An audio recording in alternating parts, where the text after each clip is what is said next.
नमस्कार, मी अस्मिता पवार, जालना जिल्ह्यातून मंठा तालुका तळणी इथून आहे.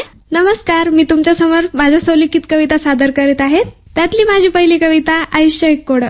आपल्या रोजच्या जीवनात आपल्याला अनेक प्रश्न पडतात. काही प्रश्नाची उत्तरे भेटतात, काहींची भेटत नाही. काही करताना बरेच अडथळे येतात. खूप प्रयत्न करून पण खूप सारे अपयश येतात. असं बरंच काही होतं. अशा सगळ्यांच्या आशयावर लिहिलेली मी माझी पहिली कविता तुमच्या समोर सादर करते. आयुष्य एक कोडं.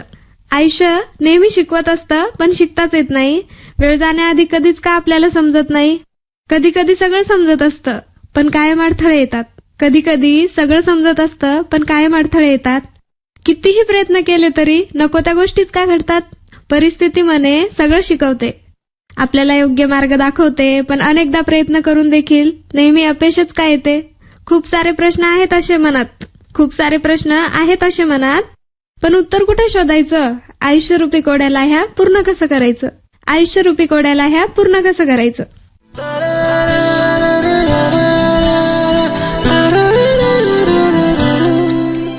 सादर करतेय माझी दुसरी कविता गाव आणि शहर.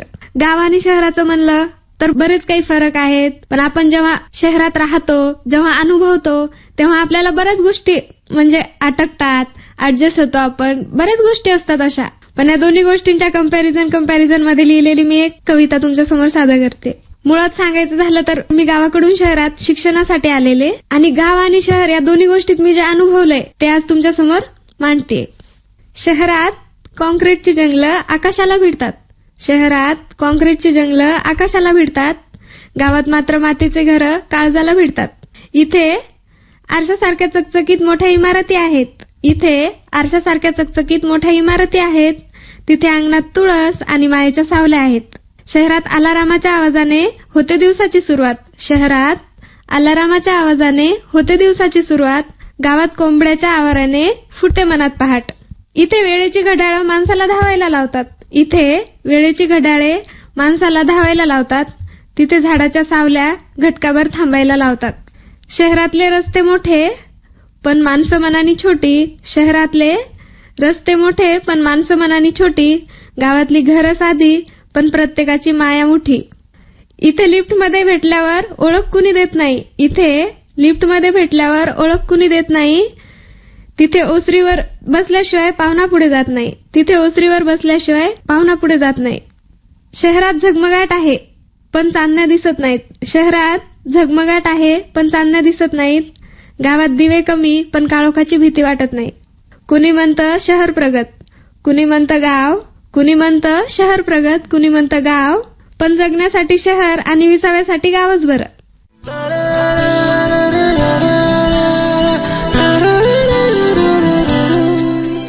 तुमच्या समोर सादर करते माझी तिसरी कविता एकांतातली मी. सगळ्यांसोबत व्यक्त होता येत नाही. काही गोष्टी आपण आपल्या मनातच धरून ठेवतो. कुणी कागदावर उतरून ठेवतं, कुणी कुणाला सांगतं, कुणी कुणाला शेअर करतं, पण सगळ्यांना नाही जमत हो एवढं सगळं. त्यासाठीच मी माझ्या एकांतातली लिहिलेली कविता तुमच्या समोर सादर करतेय. सगळ्यांसोबत असून जेव्हा एकटं एकटं वाटतं, आसवांचं ढग जणू डोळ्यासमोर दाटतं. भान हरपून उगाच हसू येतं. चालू आयुष्याचं रूपांतर नाटकात्मक होतं. माझ्या एवढा आनंदी जणू जगात कुणीच नाही. रडणं जणू या नाटकाचा भागच नाही. मग हळूच स्वतःला सांगावं, नाटक आता संपवावं लागेल. तुला तुझंच बोट धरून उभं राहावं लागल. आतल्या आत एवढी घालमेल चालू असते, मी मात्र सगळ्यांना आनंदी नेहमी दिसते. आयुष्याच्या नाटकात माझा हात कुणीच धरू शकत नाही. या नाटकाचा शेवट मात्र माझ्या हातात नाही. मग काय, कधी खरंच हसायचं तर कधी नाटकात. पटतंय का बघा तुम्हाला विचार करून एकांतात.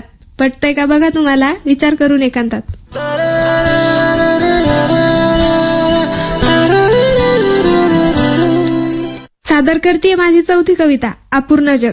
आपल्या सगळ्यांच्याच आयुष्यात यश अपयश या दोन्ही गोष्टी येतात, पण जेव्हा अपयश येतं ना तेव्हा माणूस खूप खचतो, आणि तेव्हा कुणाच्या तरी आधाराची खूप जास्त गरज असते. तेव्हा आपल्याला आठवते ती म्हणजे आई, आणि सगळं आईवरच येऊन थांबतं आपलं. मी या सगळ्यातून एक शिकले की आई सोडून आपलं कुणीच नसतं, आणि त्यावर लिहिलेली माझी एक कविता. कधी वाटते सोडून जावे जग सारे, माझ्यानंतर आईचे जग संपेल सारे. बाबाचेही स्वप्न तुटतील सारे, दादाचेही खेळ राहतील अपुरे. काकूच्याही गप्पा अपुऱ्या साऱ्या, काकाने आणलेला खाऊही राहील अपुरा सारा. आजी पण कोणाला सांगेल गप्पा साऱ्या, मी नसेल तर राहील सगळंच अपुरं.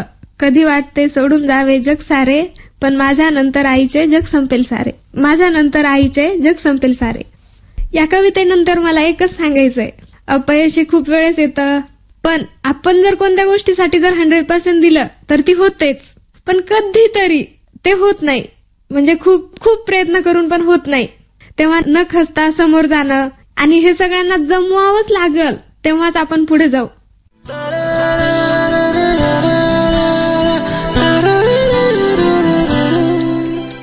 कविता म्हणलं की प्रेम हे येणारच, आणि त्यावर एक कविता तर झालीच पाहिजे. कधी कधी ना मनात असताना खूप गोष्टी मागे सोडून पुढे चालावं लागतं. पण माझ्या बाबतीत एक मात्र खरं, जे मनाला आवडेल ते मिळेलच असंही काही नाही. पण मनाच्या एका कोपऱ्यात ती खंत मात्र तशीच राहते. माहित नाही असं का आणि कसं आणि कधी होऊन बसतं, स्वतःच्याही नकळत कुणीतरी उगाच मनात घर करून बसतं. माहित असतं सगळं तरीही मन तीच चूक परत करतं.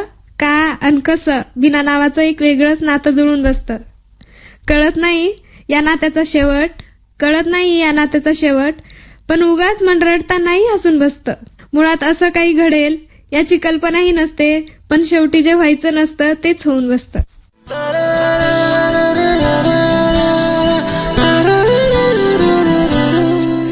तर जाता जाता सादर करतेय माझी कविता, आभासी जग आणि आपण सगळे मोबाईल, इंटरनेट या गोष्टीशी खूप जास्त कनेक्ट झालो आहोत. पण या सगळ्यातनं काही गोष्टी मागे सुटताय आपल्या, हे आपल्याला कळायला हवं.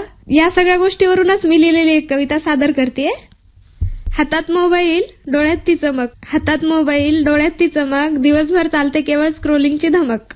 बाजूला बसलेला माणूस दिसत नाही कुणाला, लाईक्स आणि कमेंट्सच्या वेड्याने ग्रासले मनाला. माणसाच्या गर्दीत आता संवाद हरवला आहे, प्रत्येक जण आपल्या स्क्रीनिंग मध्ये धिजला आहे. सकाळचा चहा असो वा रात्रीची शांतता, सगळं काही अपडेट करण्याच्या लागल्यात आता सवयी.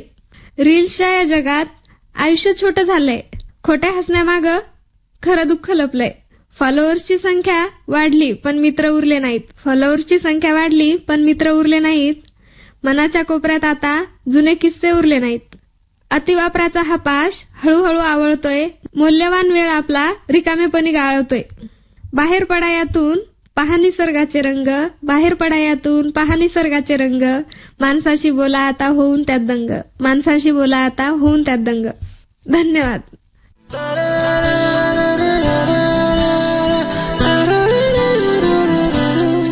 मित्रांनो, आत्ताच आपण ऐकल्यात